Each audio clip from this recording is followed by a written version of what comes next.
The Kaleidoscope. Good morning. It's your girl Sarah right here on the Kaleidoscope, and today we're talking about the future of the toy industry. And I'm super excited to be here, and a very good morning to you. So obviously, I'm super excited to be here and talk to you about this thing. Talk to you about these things, so you can share your ideas, and I can share my ideas with you. So if you have any questions, if you have any messages, or if you have any opinions that you would like to share with us, you can do so by texting us on 07852473473. You can ask us your questions, and whatever it is that you have to tell us, whatever it is that you have to talk with us, you can do so on that. Now, if you really like some of the content that we have on our shows, some of the things that we talk about, then you are very welcome to actually follow us on all our social media platforms. That is Facebook, Instagram, Twitter, and TikTok. And you can find so much more content just like that, something that will really help you, something that will make sure it's better. You make sure you have a really good day, and something that will also help you educate yourself. So that's what we do right here on Relax. So make sure you go check those out as well. Now let's get into it, right? Because what we're talking about today is the future of the toy industry. Now, this is something that we need to discuss because the world around us is constantly changing. And back when we were kids, we used to play with building blocks. We used to play with all these cute toys. I can't remember the things I played with because it was such a long time ago when I started. It was such a long time ago when I was a child, obviously. So obviously, because it's been such a long time since since I actually even thought about the last time I played. It's been such a long time, and I'm actually just thinking about it right now because I'm telling you about it. So obviously, when we were kids, when our parents were kids, things were so much more different. The toys they used were so much more different, and things weren't definitely as advanced as it is right now. So it's very important that we talk about it's very important that we talk about the toy industry right now, because things have changed so much, and things are so different than it used to be. So obviously there's a lot of things that we need to be talking about. So that's why we need to talk about this. Now, we'll talk about how there has been a significant change in the toy industry, especially in this century. So, if we're talking about Barbie, because this is something that I'll be touching on later on, I'll be talking about Barbie, I'll be talking about Lego, and I'll be talking about some of the big toy brands out there that have actually made a lot of changes.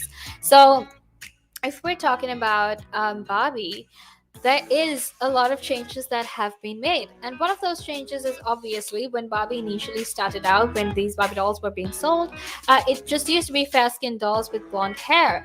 And that is how it started out. And obviously, we had the Ken doll and different things like that. But with time, actually, they have developed their range. There's a wider spectrum, and there are Barbie dolls of different colors and different of different colors and different communities for inclusivity, which is a huge step because now people are more aware. Now, even as a child, you can actually if you have children, you can actually make sure that they're more aware of what is happening in the world, right?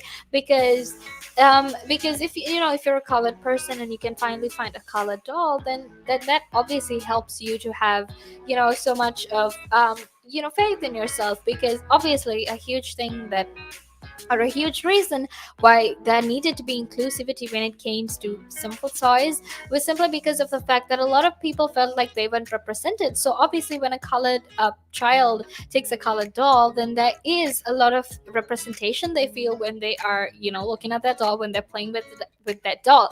Obviously, they're not going to understand it right at that age when they just started playing, because they're children, they're babies. But with time, they will eventually understand, and that's why brands like Mattel have actually expanded themselves, have actually, made a lot of changes to make sure there is a lot of inclusivity. And while they are adapting to these changes, while they're constantly changing the products to make sure they adapt to these changes, it's also very, very important for these companies to make these changes simply because some people are demanding for it. And I'm not saying that you should give people whatever they demand. But when it comes to companies that have toys, or rather when it comes to companies that produce toys, it's very important that they listen to the needs of the people, that they listen to the demands of the people. Because ultimately, if you don't make the kind of toys that people want, then chances are you're probably not going to have that many sales, and you're probably not going to be doing all that well, if you aren't really catering to what your customers are asking. So obviously that is something that needs to be that's something that needs to be considered when you're producing toys. So and right now, with everything that's currently happening with the pandemic, with how everyone is more focused on protecting our planet, how everyone is focused on creating so much more sustainability and things like that, it's very important that toy companies also now start focusing on these things. Now it's now what I was trying to tell you when I said the change that has been taking place in the toy industry is simply the fact that now the toy industry has also started considering and investing in greener and more sustainable production of toys, which is very important, right? Because the generation right now, and I'm talking about millennials and I'm talking about Gen Z, we're so much more we're so much more conscious about the environment. We're so much more conscious about sustainability. We're so much more conscious about greener and eco-friendly toys. So obviously, when people are so conscious about the environment, when people are so conscious about what they're consuming and what they're purchasing, it's actually a responsibility of the companies they're purchasing from to make sure that they can cater to the needs of the people. So obviously that's why it's so important for these companies to start considering greener ways to produce their brands, greener ways to invest in technology, and also to make sure that their toys are more sustainable and are so much more eco-friendly.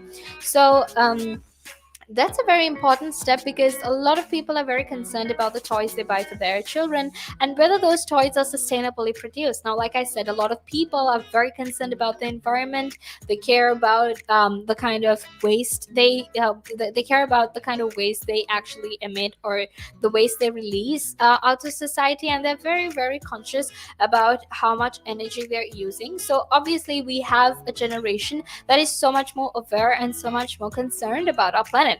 So when you have a generation that is like that, it's very important that you sort of focus on them, you cater to their needs, because that generation is our future generation. So obviously, for you to do well in your business, for you to make sure that you're doing it right, you need to be able to cater to this generation. So obviously that's why it's very, very important that you talk about, or rather you make these necessary changes for in the toy industry right now.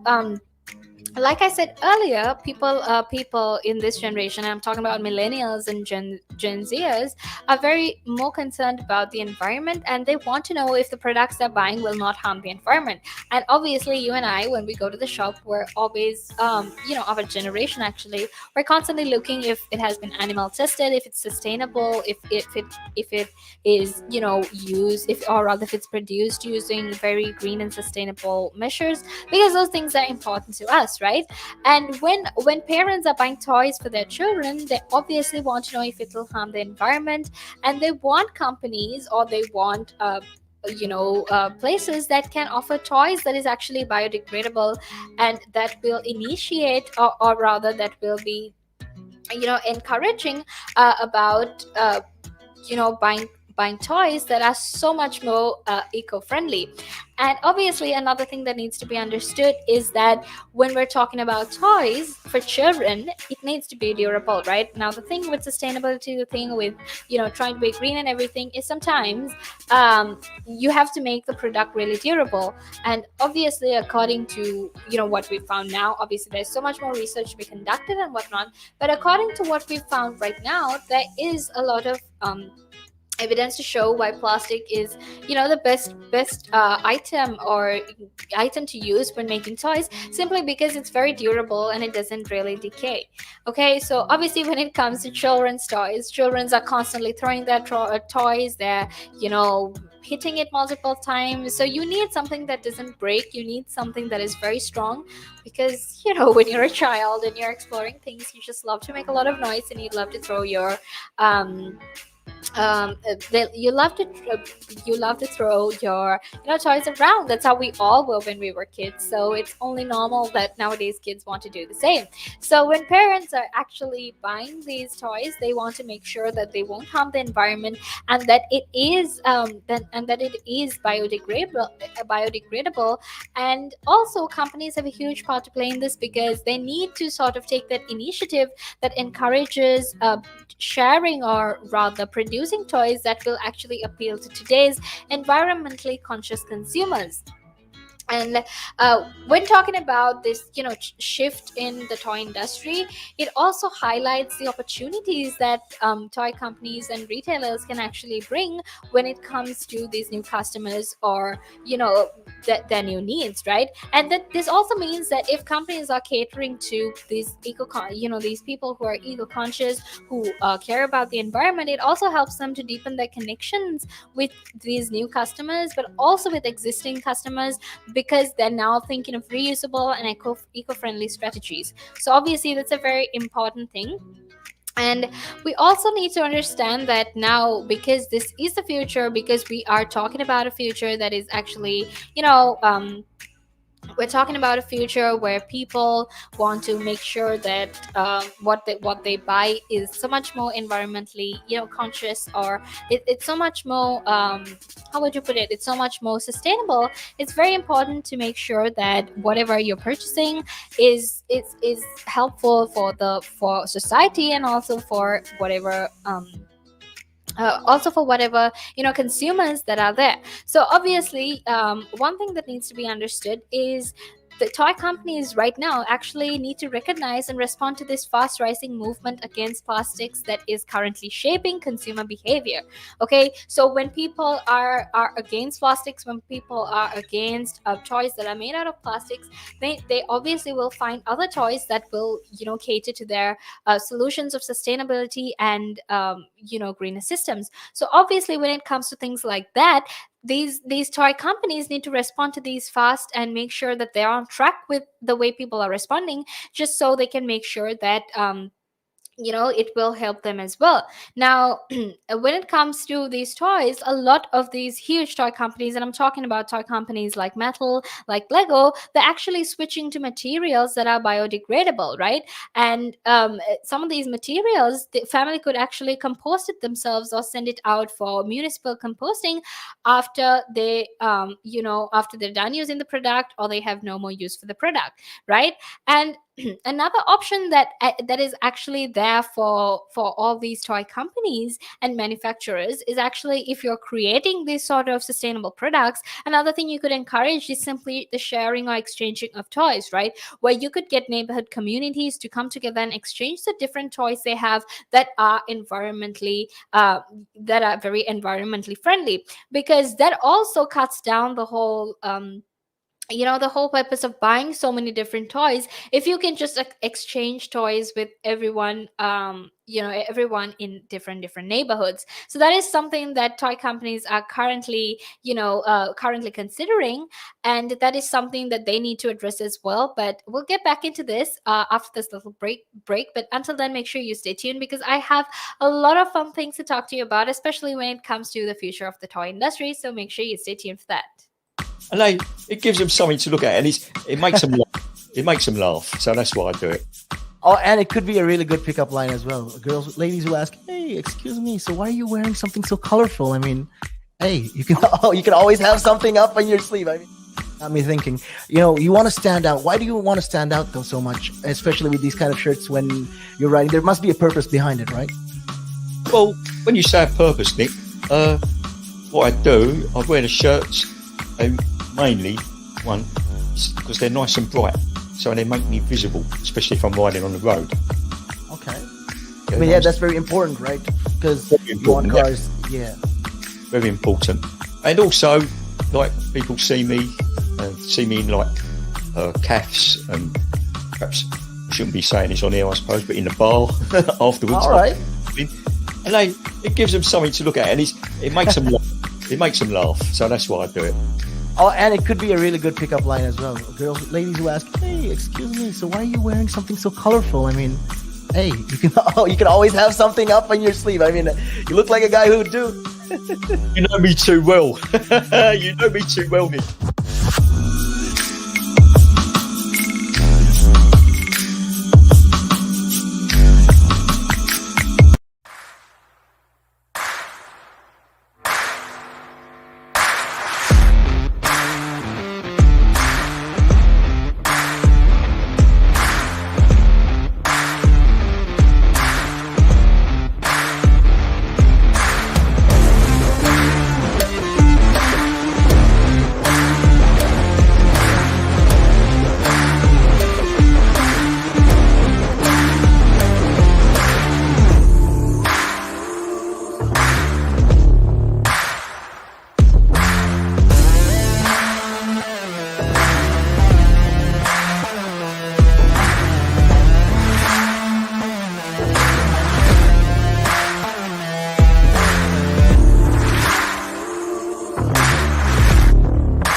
The Kaleidoscope.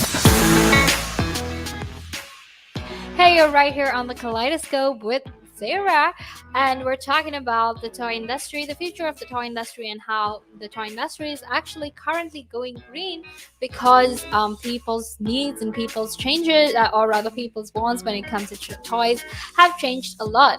Now, that's what we're talking about today, and I'm super excited to be here and talk to you about it. Now, if you have any messages, if you have any opinions, if you have any thoughts that you would like to share with us, or anything else that you would like us to talk about, well, you can text us on 078-52473-473 and we can have a little conversation about it, okay? A very, very good morning to you if you're just tuning in. Earlier, we were talking about the toy industry and, you know, how the toy industry is currently changing, and especially because we're in this pandemic where people's needs are constantly changing as well. Why the toy industry needs to focus on this and actually make sure, or rather cater to the toy, cater to, you know, the present generation's needs. Now, earlier I was talking about how people from our generation is actually so much more eco-conscious. We care about the environment. We're trying to be sustainable when trying to invest in clean sources of energy. So when it comes to investing in cleaner sources of energy, when it comes to you know, trying to focus on being more green, being more environmentally friendly, obviously another thing you can do is try to reuse these toys, okay? And what I mean when I say that is, like I said earlier, you could have, or rather companies could actually encourage people to have a neighborhood toy exchange, right? Especially if you're living in a poor community, or, you know, if you're living in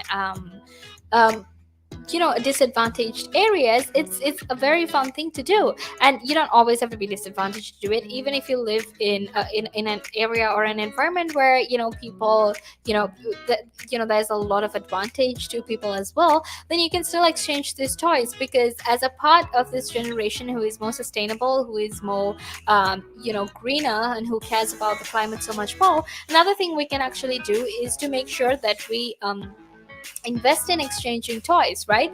And it will also align with what we have today, which is simply called a sharing economy, where we're constantly sharing resources by exchanging resources. And it will definitely be in line with the present economy as well.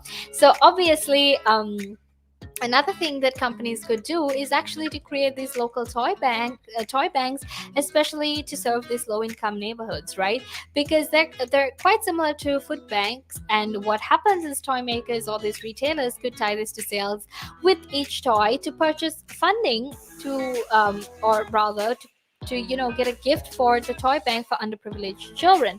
Okay, so when they have these toy banks, consumers or people within those like areas could actually come, take a pick whatever toy they wanted and use it, and then come and exchange it again. That's how it works. And it's very, it's a very innovative idea. It's something I actually would love. It would be really cool to see something like that happening, because that means you get to see everyone's toys, you get to play with them, and that's something that's very cool. And it also will help you help your children make new friends. So obviously that is something to look forward to. Another thing that consumers could actually do is also to help these stock banks, or rather could help to stock the toy banks, is by donating toys and games. And obviously, that is something that a lot of us can do. We have a lot of games. For example, if it's Monopoly, we have like 3 sets of Monopoly at home, because every time we've wanted to play it, we haven't been able to find it, so we've always ended up purchasing a new one. So we have about 3 sets, and that is something that you can do, right? Especially if you have multiple sets of toys or multiple sets of board games, you can always donate them. Or even if you don't have a multiple set and you feel like donating, you can still do that, right? That is something that you can do. Now, while keeping a lot of these things in mind, a lot of huge toy companies like Mattel and Lego and Hasbro are actually taking huge steps to actually make sure they can bring about these changes that consumers are demanding for. So this is the news that I was actually going to tell you. Now Barbie actually is going green, because Mattel actually launched its first doll collection that was made out of 90% recycled ocean-bound plastic. And I'm super excited for that, because I still like collecting Barbie dolls. I know I'm old, but that is something I love to do. Okay, and it brings back so many memories of childhood. So I love Barbie dolls. So now this is something I'm very excited for. So it's called the Barbie Loves Ocean Collection, and there are 3 dolls with a huge range of accessories. Now the coolest thing about this is it is very appealing to a population, or very appealing to a generation that actually cares so much about that cares a lot about going green and helping the environment and trying to be more sustainable. So obviously, these parts of the Barbie dolls are made, like I said, it's made from 90% recycled ocean-bound plastic, and they source this plastic from actually waterways, or rather 50 kilometers of waterways. Okay, so that is a lot of work they're doing, and it is definitely a new step they're going. It's a new step they're taking, because anyways, motto seems to be pink, or rather green is the new pink. Okay, and that is something I'm really excited for, because when huge toy companies like Mattel and Lego take these steps, it also incentivizes smaller toy companies to actually take those steps and do something about catering to the sustainable brands, catering to or not sustainable brands, but rather catering to sustainable toys and sustainable needs that are demanded by the population that consumes these toys, right? So one thing that needs to be understood is, even though this Barbie's body is made from ocean-bound plastic, the hairhead and the shoes are actually made from virgin plastic to preserve that authentic look of Barbie dolls. Okay, and each doll costs £12.99.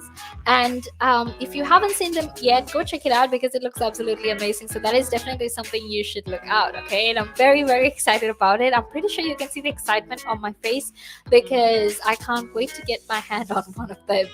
Okay, And this launch actually is a part of Mattel's wider goal to achieve 100% recycled, or to achieve 100% recyclable or bio-based plastic materials for all its products and packaging by 2030. So obviously, this new doll actually comes along right after they launched the Mattel Playback program, which is basically this toy return program that is designed to recover and reuse materials that they used from old toys for their future products, which is a very innovative thing, right? Basically, they're asking people to bring their old toys that they're not using, that are not necessarily in a good state, and they're using those old toys to make new toys. So it's very innovative, it's very creative, and obviously it's Barbie. They always are creative. Like, that's how there's such a huge that's how they have such huge sales, and that's why people are so interested in Barbie dolls all the time. So obviously, what needs to be said is Mattel isn't the only firm that's actually going green with its toys. Okay, now Lego also recently announced this goal of using sustainable materials to make all their products, to make all their toys, and also the packaging by 2030. So they also started this with their new treehouse collection, which is basically, Lego. It's a treehouse collection, right? And they're starting to do this. They're trying to be more sustainable by using leaves, bushes, and trees, which making leaves, bushes, and trees which are now made from plastic that is sourced from sugarcane. So that is very innovative, right? Because what they're doing is they're actually creating biodegradable plastic from natural resources that will now, be a huge part of their toys. So that's what that is about. And obviously that is a lot of that is a lot of development. That is so many things that we can all look forward to, because now we know that the toy companies also cater to our needs and they know what we want, so they will obviously keep producing things like this. And the best part about this is they're also prioritizing our planet. So when these companies are taking such huge steps, when they're prioritizing our planet, when they're prioritizing their customers, that just goes to show that if we all put enough effort, if we all put in enough energy, that we can actually save our planet. So this is obviously a huge step from Mattel, something that needs to be talked about, something that also needs to be something that needs to be appreciated because of the efforts they're taking to make sure we are in this to make sure we're in a more sustainable, in a more eco-friendly environment. Okay, now let's talk about other companies as well that have gotten these green credentials, who are trying to be more eco-friendly, who are trying to cater to these demands, right? So other companies like Lego and Hasbro are also taking huge steps to make sure their products are eco-friendly. So obviously what they're trying to do is they're trying to be environmentally conscious with their products, and they're trying to cater to this huge demand of environmentally friendly products. But what needs to be understood is sometimes, even though we're making these products from recycled plastics, or we're trying to be more biodegradable, or we're using biodegradable items, it's very important to make sure that while we're producing these toys, the greenhouse emissions or the carbon emissions are reduced as well. Because there's no point of you going and making this whole change, making recycling plastics and all of that, if you're still going to have an equal amount of carbon emissions, or if you're going to have an even higher amount of carbon emissions. Because obviously that would only destroy the whole purpose of trying to be sustainable, trying to be green, and trying to be eco-friendly, especially if you can't cater to those demands, and also make sure that your carbon footprint and things like that are reduced as well, right? But it's time for me to head into a little break, but stay tuned because we will be back again to talk about the toy industry and the toy industry's future, so make sure you stay tuned for that again. But now, if you say to a child, if I went up to a child and said, "You've had one to forget," God, there'd be an inquest. Me, why did you reject my son? Oh, I haven't rejected your son. I want to talk about, how the generation gap, how much it's changed, especially when you check the youth nowadays in comparison, to people back in the day. I'd say when I was younger, it was more disciplined. Not now. In comparison to now. Not at all. Not now. You know, the way things are nowadays, the younger generation, you seem that they can't accept the word no. If that makes sense. They can't accept rejection, essentially, is what you're trying to say. Yeah, they can't accept the word no. So if you, how did I do? Or you didn't do very well, and they get upset. You know, and when I was a youngster, my father used to say to me, because I used to be sport mad when I was very young, well, I still am sport mad, but like participating in different sports. And if I had a bad game, for example, he might say to me, "You had one to forget." That's it. Your dad sounds like a smart guy. I mean, yeah, that's the real fact of the matter. Yeah. You know, he'd say to me, "You had one to forget. Get over it," and that was it. So I dust myself down and do it again. But now, if you say to a child, if I went up to a child and said, "You've had one to forget," God, there'd be an inquest. An inquest. I mean, why did you reject my son? Oh, I haven't rejected your son. or daughter. I've just told them that they need to buck their ideas up. That's the truth right there. I mean, if you think about it, if you check the generations, like right now in the US as well, I've seen a lot of these things as well. In the UK, you know, you get medals for participation. But what's the point? What are you trying to? Yeah, what's the point? Either you win or you lose. People are so afraid to put that whole notion of losing. You know, when it comes to right now, the generation gap is just crazy. You know how much. A lot has changed. Social media has taken control of our lives, and we don't even realize it anymore. We're crippled because of it. That's absolutely right, Nick. Because, as you said, you know, nowadays it seems that you get rewarded for failure. You know, for the life of me, Nick, I can't get my head around that. Perhaps I'm just getting old and morbid. I don't know. I just can't get my head around how you could be rewarded for failure.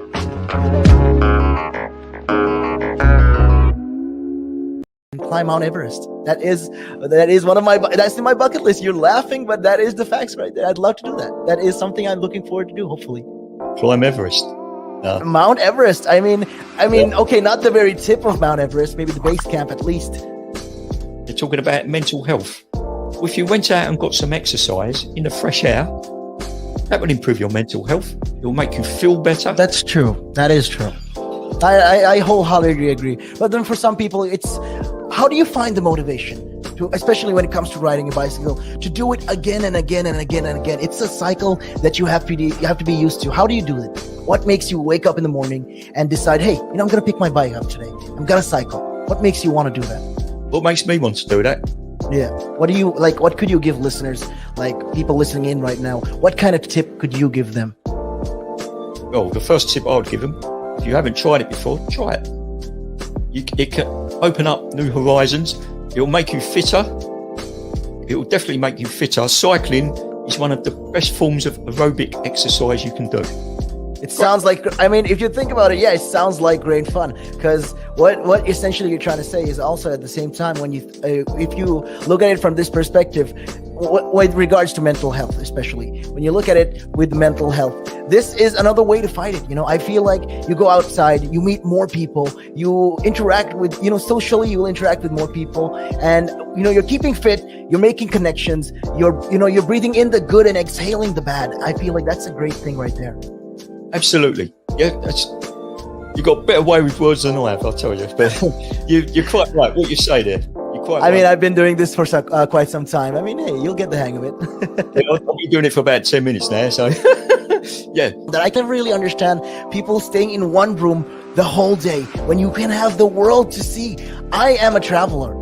I travel. I love traveling. Traveling is just one of the things I do.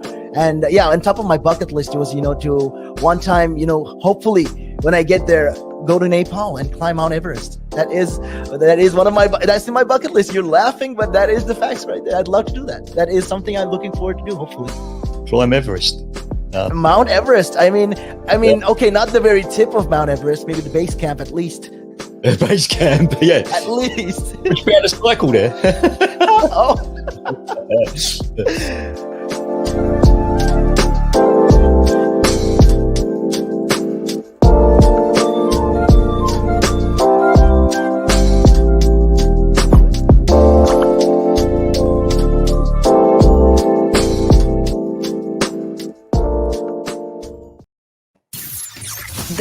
Kaleidoscope. Hey, it's your girl Sarah right here on the Kaleidoscope. And earlier we were talking about the toy industry and the huge steps or the huge changes that the toy industry is currently going through, right? And that is something that needs to be talked about because, like I said earlier, Barbie just went green. So obviously that is something huge, given the fact that a lot of children nowadays actually play with these Barbie dolls. So obviously that was what we were talking about. And you're tuned in to the Kaleidoscope with me, Sarah, and I'll be keeping you company all the way until 9 a.m. I'm super excited to be here. A very good morning to you if you're just standing in. And that's what we were talking about earlier, right? So if you have any questions, if you have any opinions, if you have any thoughts that you would like to share with us, just text me on 078-52-473-473 and we can I can share your opinions and I can share your thoughts on this conversation, right? So obviously that is what we were talking about earlier, and that is something that is very important when it comes to the kind of future that we live in, right? Especially given the fact that we're living in a world where everyone's so environmentally conscious, where everyone wants to be sustainable and more green. It's important that companies start recognizing these steps, start recognizing these patterns, and start making changes when it comes to their products and whatnot.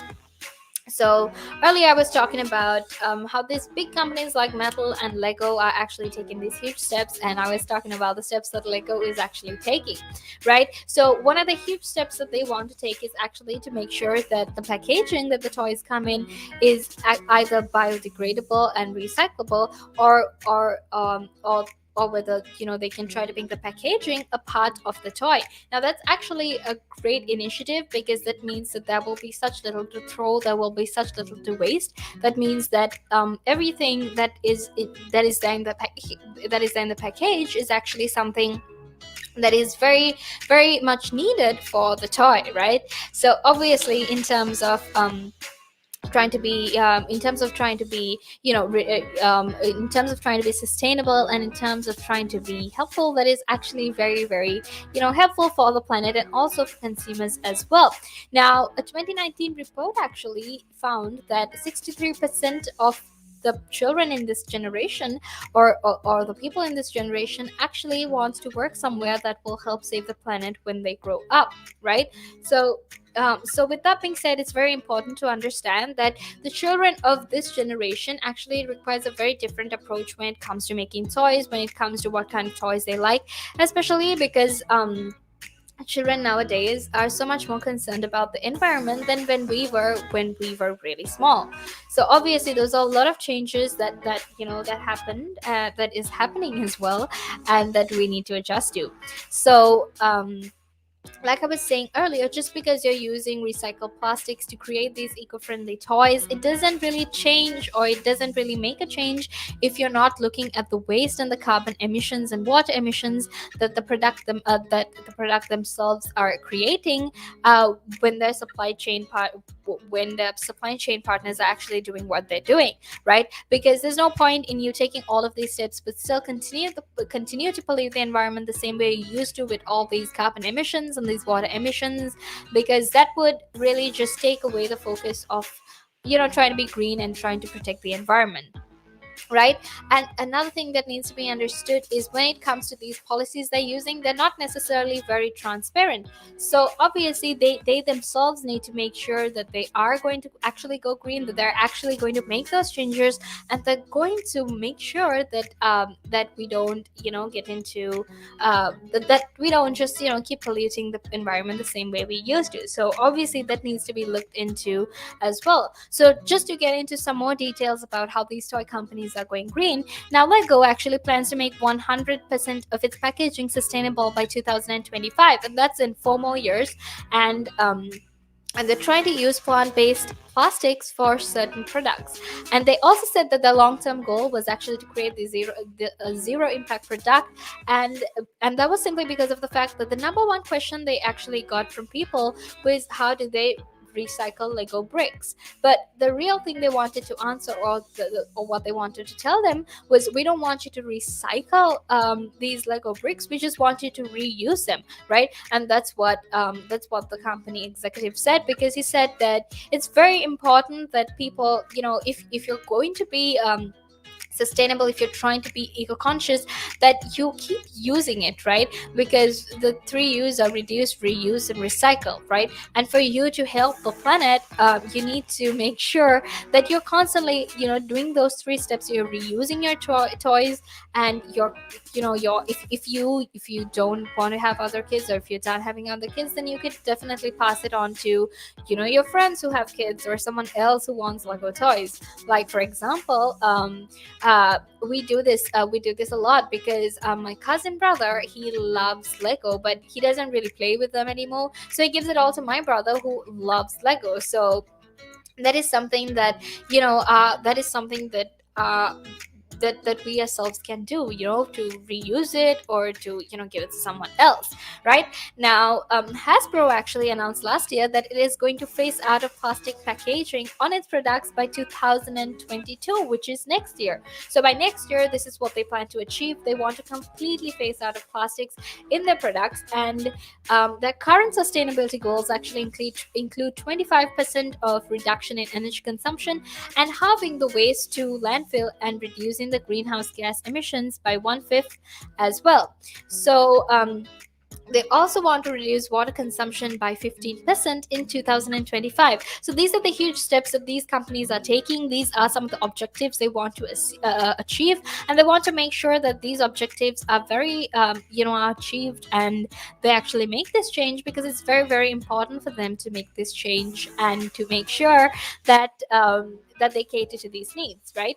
Because if we constantly keep damaging our planet, if we're not, doing what is good for our planet, then we're not necessarily going to have a planet to live in, which means that there aren't going to be people, and there are going to be no children that wants toys. So everyone has a role to play in this. So we all need to make sure that we are actually, focusing on that we're focusing on taking these necessary changes and making these necessary changes, right? But let's quickly move into how the pandemic has actually affected children's behavior, and thus the toy industry. So obviously, when things like a pandemic happens, that means that there is a lot of change when it comes to when it comes to the industry itself, right?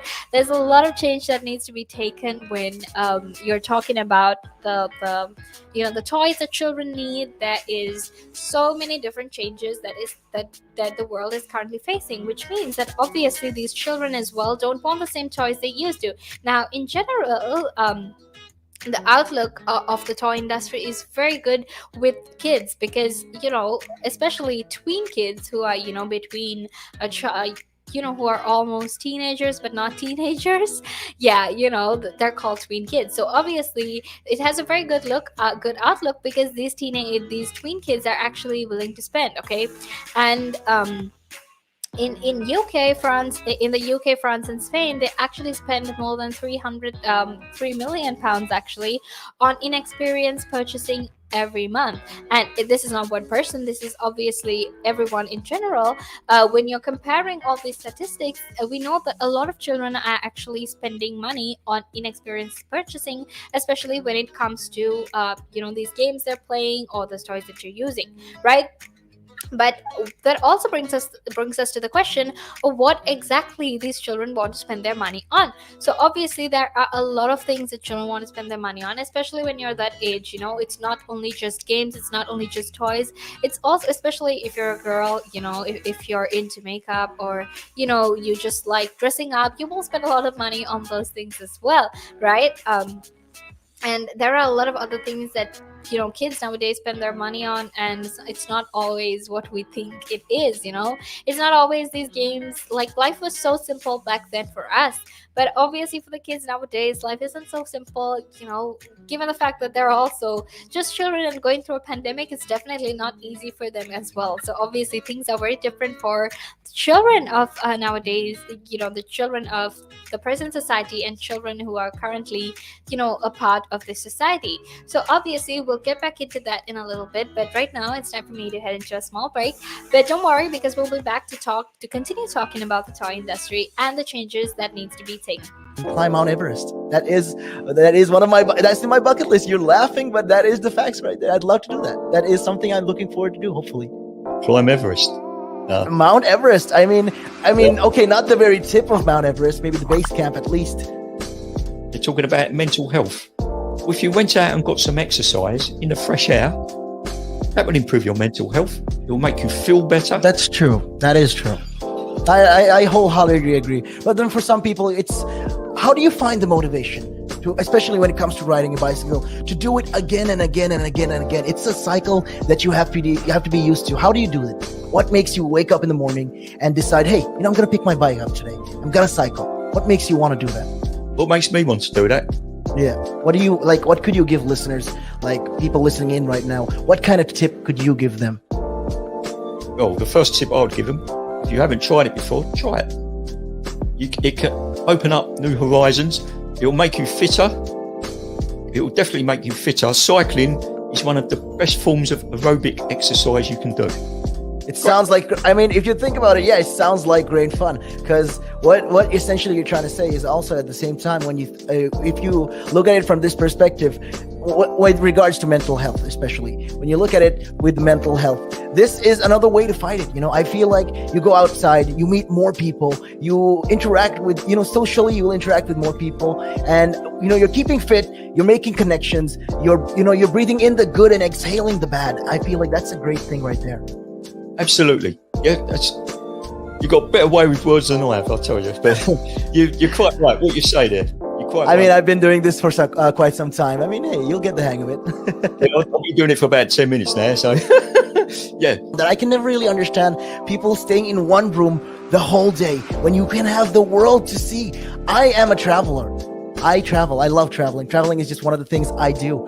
And yeah, on top of my bucket list was, to one time, hopefully when I get there, go to Nepal and climb Mount Everest. That is one of that's in my bucket list. You're laughing, but that is the facts right there. I'd love to do that. That is something I'm looking forward to do, hopefully. Climb Everest. Mount Everest. I mean, okay, not the very tip of Mount Everest, maybe the base camp at least. Base camp, yeah. At least. Would you be able to cycle there? Oh.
The Kaleidoscope.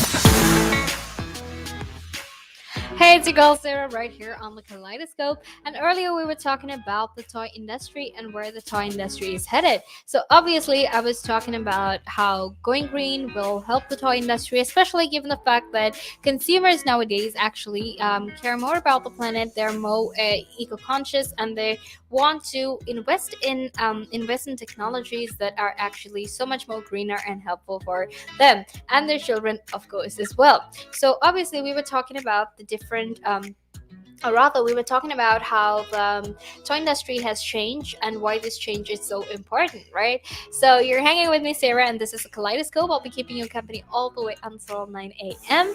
And a very good morning if you're just tuning in, okay? And if there are any questions, opinions, thoughts that you would like to share with us, you can text me on 07852473473, and I can share your opinions with everyone who's listening in as well, and we can have an even better, even fuller conversation, right?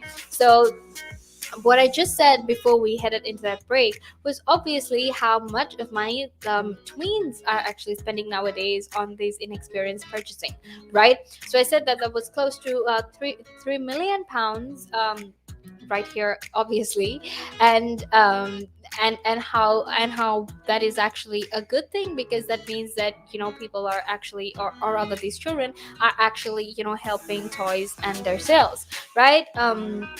But let's also talk about what exactly children are willing to spend their money on, or what exactly kind of or what kind of things parents want to spend their money on as well. Now, if we're talking about teenagers, if we're talking about people who are currently, we're talking about people, or rather children right now, we need to understand that we're all stuck at home. So obviously the rise in digital games, we are also living in a digital age. So obviously there has been a huge rise in digital games. There has been a huge rise in terms of these digital games and what kind of games these children want to purchase. So obviously, since recently, games like Fortnite or PUBG, games like that, Minecraft, Roblox, have gotten extremely popular, right? It's not that they weren't popular before, but obviously the level of popularity they have now is very different from, or rather very, so much more bigger than the popularity they had some time back, right? So for example, video games have actually provided a platform for content and marketing opportunities during the pandemic, right? Because obviously people have been spending so much more time on video games. Now, for example, Travis Scott's virtual concert in Fortnite, which is the most popular console game amongst tweens in UK, France, Italy, and Spain right now, actually amassed a world record 12 million concurrent users, right? And also other games and artists have actually collaborated since, such as Lil Nas X's virtual concert on Roblox, which is also another really popular PC game in amongst UK tweens, right? So obviously, even after the pandemic, it is quite obvious, or it looks like this trend will continue even after the pandemic, right? Even after artists start to tour again. Now, why it's important is because when you're an artist and when you're touring and you're going on concerts and singing at concerts and stuff, the way you don't have that exact same reach for tweens, right? Obviously, when you have a concert on Fortnite, or when you have concerts through these digital platforms, there's obviously a higher reach when it comes to tweens, right? Something a real life gig cannot offer. So because of that, obviously video games are hugely increased as well, right? But we'll also talk about other things like board games, especially because a lot of us have been stuck at home with our families in the pandemic. It means that we actually have a lot more free time, right? So that means we can spend more time on these traditional games that we normally do, for example, like Monopoly or Uno or other traditional board games. Now, I can actually, tell you it helps, because even recently I was playing Monopoly with my sister. And obviously, because we're spending so much of time in lockdown, it only makes sense. So there is actually nothing bad. If anything, it's actually good for the toy industry, because the more time people are spending at home, the more they want things to do with their time. And that means they will continue purchasing toys. They will continue, purchasing these board games. They will continue finding ways to keep themselves occupied. So for example, it doesn't matter how old you are, but if you get yourself a Lego set, you can spend hours making it. And something my brother does is even though there is a specific model that you can make with a Lego set, he always switches things around and he makes his own thing, which is very cool, which is very innovative. So that is definitely something a lot of us can do as well. So obviously there is nothing bad when it comes to the tourism in not tourism but the toy industry. If anything, there is if anything, there's something good. And we have also noticed that right here in London, there is actually, or rather in the United Kingdom, there's a 63% year-on-year increase in the number of teens or young teens playing board games with their parents. But obviously, when it comes to smaller kids, these other toys that I was talking about, is also very important as well.